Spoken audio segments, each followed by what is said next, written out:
नमस्कार विद्यार्थियों, welcome to the class of MA final sociology paper 1 unit 3। आप सभी जानते हैं कि हम लोग संघर्षवादी परिप्रेक्ष्य का अध्ययन कर रहे हैं और इस परिप्रेक्ष्य के संदर्भ में लेविस ए कोजर का जो कंट्रीब्यूशन है वह हमने पढ़ना प्रारंभ किया था। आज हम इस विवेचना का दूसरा भाग देखेंगे। मैं Anupama Saha, associate professor sociology, government college Sirohi, Rajasthan. जैसा कि आप देख पा रहे हैं अपने स्क्रीन्स पर, कोजर्स कॉन्फ्लिक्ट पर्सपेक्टिव यानी कोजर का संघर्षवादी परिप्रेक्ष्य।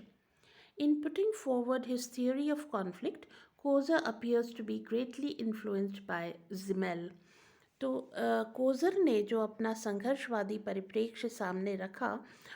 उसमें वे प्रसिद्ध समाजशास्त्री जॉर्ज सिमेल से अत्यधिक प्रभावित होते दिखाई देते हैं, क्योंकि जिमेल ने भी अपने परिप्रेक्ष्य के संदर्भ में ये कहा था कि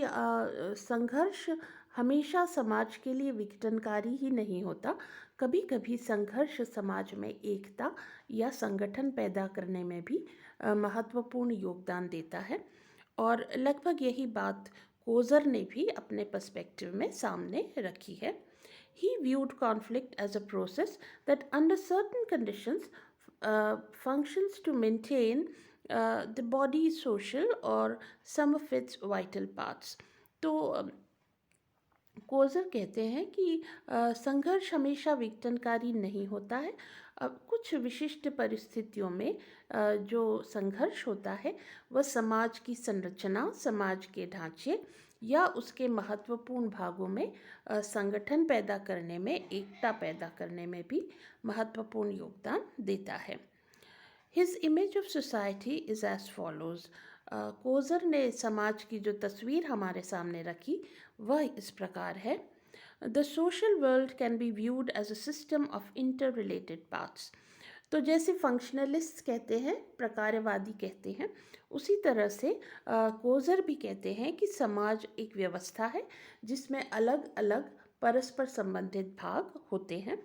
All social systems reveal imbalances, tensions and conflicts of interest among various interrelated parts.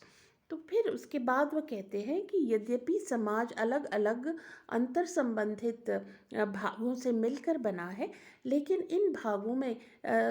बहुत ज़्यादा हम देख पाते हैं कि तनाव होता है, उनके बीच में असंतुलन होता है, उनके बीच में टेंशन होता है, अर्थात उनमें केवल सहयोग नहीं होता बल्कि उनके बीच संघर्ष होता है, तनाव होता है और स्ट्रेन्स होते हैं, असंतुलन होता है। अर्थव्यवस्था और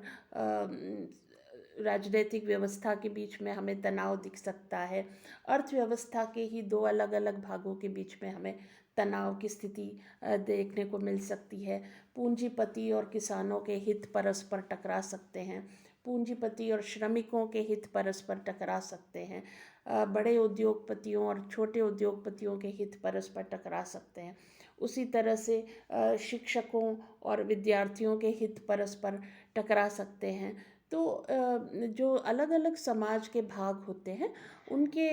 हितों में परस्पर टकराव हो सकते हैं और इस कारण हमें एक असंतुलन या स्ट्रेन या इम्बैलेंस या जिसे कहते हैं संघर्ष की स्थितियां समाज में दिखाई देती हैं।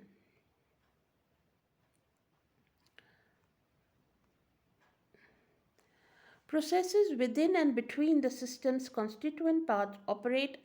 under different conditions to maintain, change, and increase or decrease a system's integration and adaptability. तो वे ये कहते हैं कि एक सामाजिक व्यवस्था के जो अलग अलग भाग हैं उनके बीच में जो प्रक्रियाएं चलती हैं या उनके अंदर जो प्रक्रियाएं चलती हैं वह अलग अलग परिस्थितियों में उस व्यवस्था के एकीकरण या उस व्यवस्था के समायोजन को बनाए रखने में या उन्हें कम या ज़्यादा करने में योगदान देती हैं। Many processes such as violence, dissent and conflict which are typically viewed as disruptive to the system, can also be viewed under specific conditions as strengthening the system. तो आमतौर पर हम यह मानते हैं कि हिंसा या विरोध या संघर्ष समाज के लिए विघटनकारी होते हैं या सामाजिक व्यवस्था के लिए नकारात्मक प्रभाव डालते हैं, लेकिन कभी कभी संघर्ष या विरोध या हिंसा समाज में एक तरह का कोहिजन, एक तरह की एकता या संगठन पैदा करने में भी योगदान देते हैं। तो कोज़र दरअसल कॉन्फ्लिक्ट जो होता है, संघर्ष जो होता है, उसके समाज के लिए जो सकारात्मक प्रकार्य हैं, जो पॉजिटिव फंक्शंस हैं समाज के लिए, उनको सामने रखते हैं और ये कहते हैं कि कॉन्फ्लिक्ट हमेशा विघटनकारी नहीं होता, संघर्ष हमेशा विघटन नहीं पैदा करता, बल्कि संघर्ष समाज में एकता और संगठन लाने की दृष्टि से भी महत्वपूर्ण प्रकार्य करता है। Koza then goes on to explain those conditions in which social conflict may contribute to the maintenance, adjustment or adaptation of social structures. तो ये कहने के बाद अब कोज़र ये बताते हैं कि वो कौन सी परिस्थितियां हैं जिनमें सामाजिक संघर्ष जो है वह समाज में के बने रहने में या समाज के समायोजन में या उसके अनुकूलन में सहयोग करता है। Kozer explains that there are situations when conflict within a group may help to establish unity or to re-establish cohesion where stability has been threatened by hostile and antagonistic feelings among the members. तो कोज़र ये कहते हैं कि कभी कभी ऐसी दशाएं होती हैं जब एक समूह के भीतर जो संघर्ष होता है वो उस समूह में एकता पैदा करता है, या अगर सदस्यों के बीच किसी तरह की हॉस्टिलिटी पैदा हो गई है, किसी भी तरह का एक जिसे कहते हैं मनमुटाव पैदा हो गया है या आपसी विरोध पैदा हो गया है, तो ऐसे समाज में पुनः एकता स्थापित करने की दृष्टि से भी संघर्ष महत्वपूर्ण प्रकार्य या योगदान देता है। He, however, adds that whether social conflict is beneficial to internal adaptation or not depends upon the types of issues over which it is fought, as well as on the type of social structure within which it occurs. तो फिर इसके बाद वो ये कहते हैं कि सामाजिक संघर्ष समूह के लिए उपयोगी होगा, लाभकारी होगा या अनुपयोगी होगा, यह इस बात पर निर्भर करता है कि यह संघर्ष किन मुद्दों को लेकर के हो रहा है और किस प्रकार की सामाजिक संरचना के भीतर हो रहा है। Kozer also explains the conditions in which social conflict is functional or non-functional for the group. तो फिर वो बताते हैं कि कौन सी दिशाओं में सोशल कॉन्फ्लिक्ट जो है, संघर्ष जो है, वह समाज के लिए सकारात्मक होता है और कौन सी दशाओं में वह समाज के लिए नकारात्मक हो सकता है।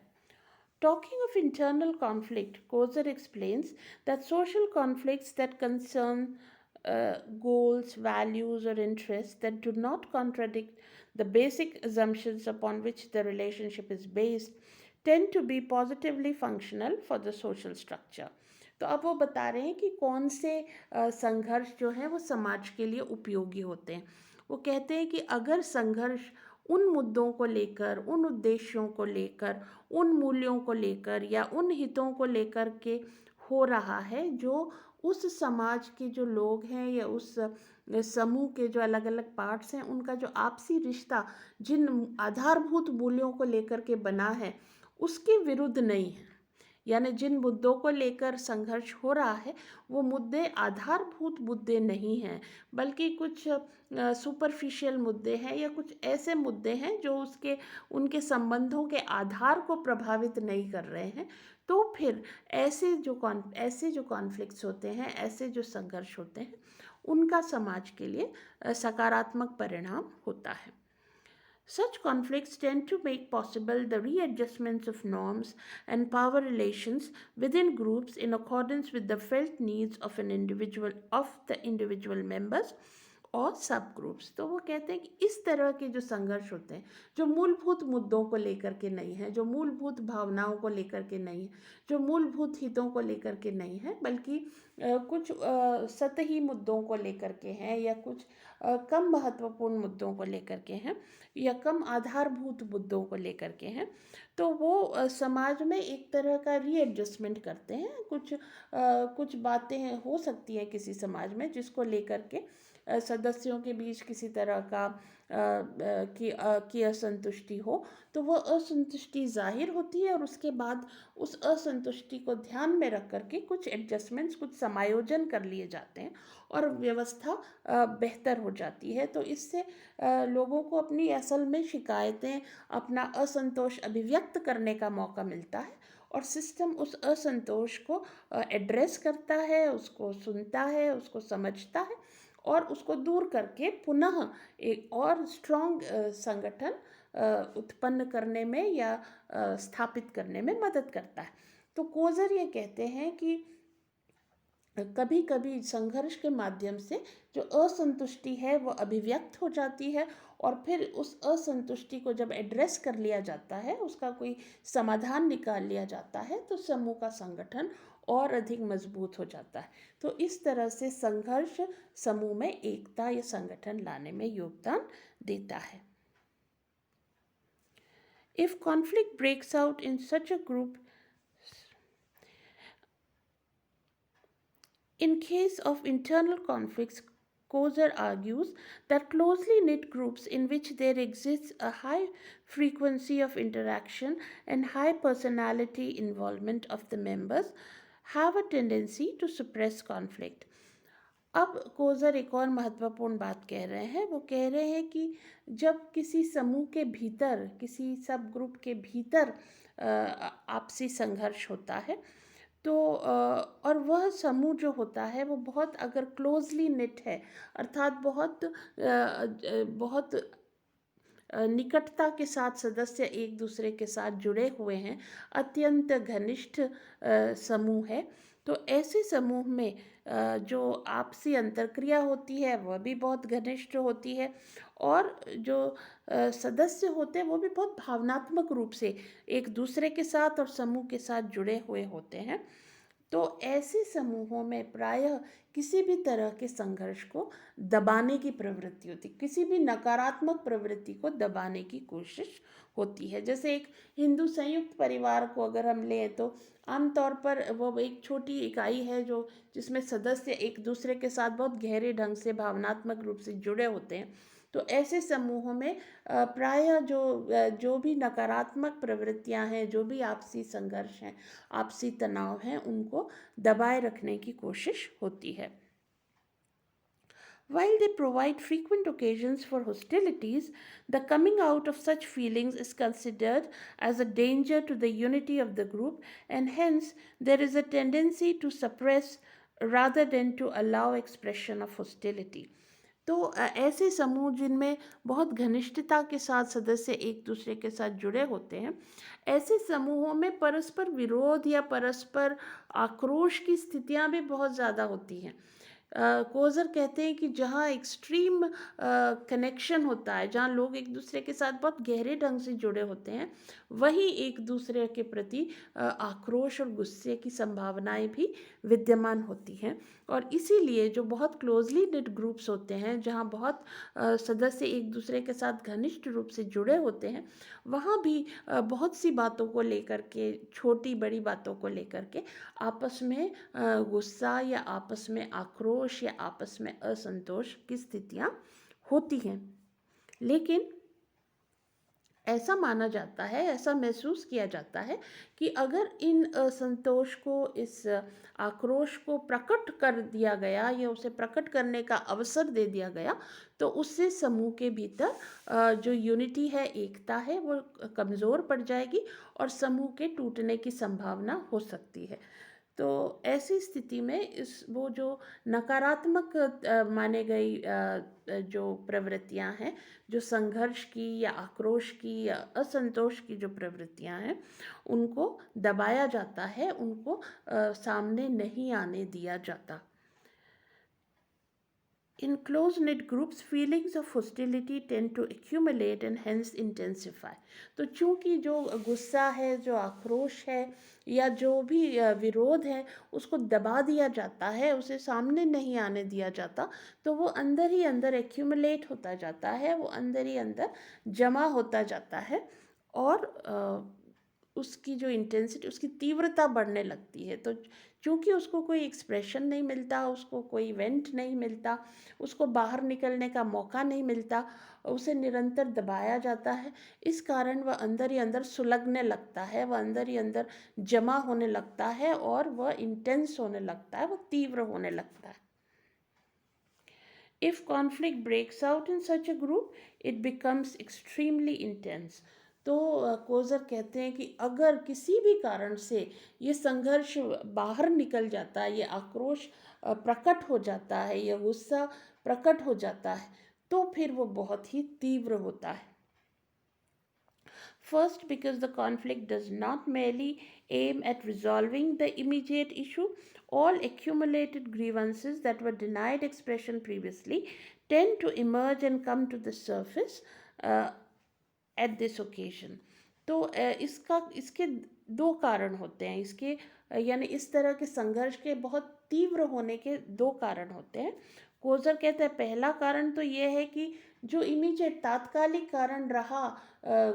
आक्रोश के प्रकट होने का या गुस्से के प्रकट होने का, केवल उसे ही दूर करने का प्रयास नहीं होता है, बल्कि जो इतने समय से जो जमा हुए शिकायतें होती हैं, जो शिकवे गिले होते हैं, इतने समय के जो पुरानी तकलीफ़ें होती हैं, जो आक्रोश होते हैं, जो मुद्दे होते हैं, वे सब इस एक मुद्दे के बहाने बाहर आने लगते हैं और इसलिए ये जो संघर्ष है ये बहुत तीव्र हो जाता है। Second, because the total personality involvement of the group members makes the mobilization of all sentiments in the conduct of the struggle. तो जब ये संघर्ष चल रहा होता है, तो चूंकि सदस्य बहुत गहरे ढंग से जुड़े हुए होते हैं और बहुत भावनात्मक रूप से जुड़े होते हैं, तो जब ये संघर्ष होता है तो उसमें सभी तरह की भावनाएं जो हैं उनको एक्सप्रेशन मिल जाता है, उसमें गुस्से को, उसमें नफ़रत को, उसमें घृणा को, उसमें तमाम तरह की जो भावनाएं हैं, बहुत भावनात्मक रूप से चूंकि सदस्य जुड़े होते हैं, तो सारी भावनाओं को भी एक साथ अवसर मिलता है कि वे अपने आप को प्रकट करें और इसलिए ये संघर्ष बहुत अधिक तीव्र हो जाता है। तो ये बात जो है कोज़र इंटरनल कॉन्फ्लिक्ट के संदर्भ में कह रहे हैं, अर्थात समूह के भीतर जब संघर्ष होता है तो वह किन परिस्थितियों में तीव्र होता है। कोज़र ये कहते हैं कि जब समूह बहुत क्लोजली निट होता है तब यह बहुत तीव्र हो जाता है और तब यह विघटनकारी हो सकता है। लेकिन अगर संघर्ष ऐसे मुद्दों को लेकर के हो रहा है जो बहुत आधारभूत मुद्दे नहीं हैं या वे मुद्दे नहीं हैं जिनके आधार पर समूह एक साथ जुड़ा है, तब वह संघर्ष जो होता है वह समूह के लिए सकारात्मक होता है, क्योंकि उस संघर्ष के द्वारा जो शिकायतें हैं, जो गुस्सा है, जो आक्रोश है, वह प्रकट हो जाता है और समूह उन शिकायतों को, उन मुद्दों को, उन आक्रोशों को एड्रेस करता है और जब उनका समाधान हो जाता है तो समूह में जो एकीकरण है, समूह में जो संगठन है वह और बढ़ता है। तो इस प्रकार कोज़र जो संघर्ष है समूह के भीतर, उसका समूह की एकता के लिए जो सकारात्मक कार्य है, ये समूह के संगठन के लिए जो सकारात्मक प्रभाव हैं, उनकी विवेचना कर रहे हैं। इस विवेचना को हम अगले वीडियो में भी कंटिन्यू करेंगे। मुझे उम्मीद है कि जो जानकारी आपको आज दी गई वह आपके लिए उपयोगी होगी। आप सभी का बहुत बहुत धन्यवाद।